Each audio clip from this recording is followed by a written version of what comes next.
We are going to discuss ripple and ripple factor. Ripple is the AC component present in the DC output of a rectifier. Rectifier को हम AC input देते हैं और rectifier उसे DC में convert करके हमें DC output देता है, लेकिन जो रेक्टिफायर की आउटपुट रहती है वो प्योर DC नहीं होती, उसमें AC कंपोनेंट प्रेजेंट होते हैं। इसकी वजह से जो आउटपुट हमें मिलती है उसे पल्सेटिंग DC कहते हैं और इन्हीं AC कंपोनेंट्स को हम रिपल्स बोलते हैं।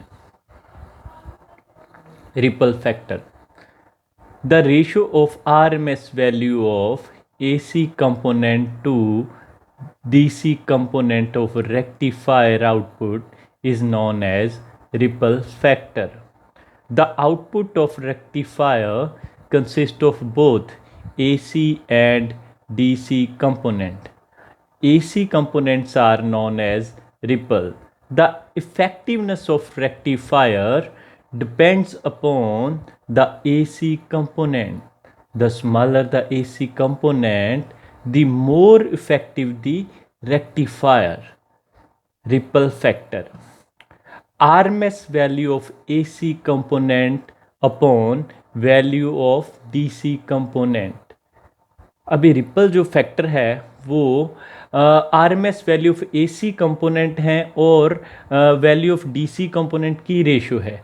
RMS value of AC component is equal to IAC और value of DC component is equal to IDC। तो अब क्या है इधर कि जो रेक्टिफायर होता है उसमें जितना AC कंपोनेंट उसकी आउटपुट में कम है वो रेक्टिफायर उतना ही बढ़िया है, उसकी रेक्टिफिकेशन उतनी ही इफ़ेक्टिव है।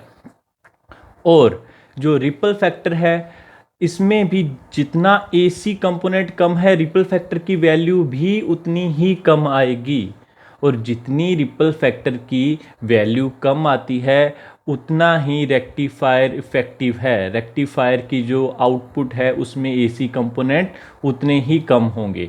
तो इधर रिपल फैक्टर हमें क्या बताता है, जितनी रिपल फैक्टर की वैल्यू कम है उतना रेक्टिफायर बढ़िया है।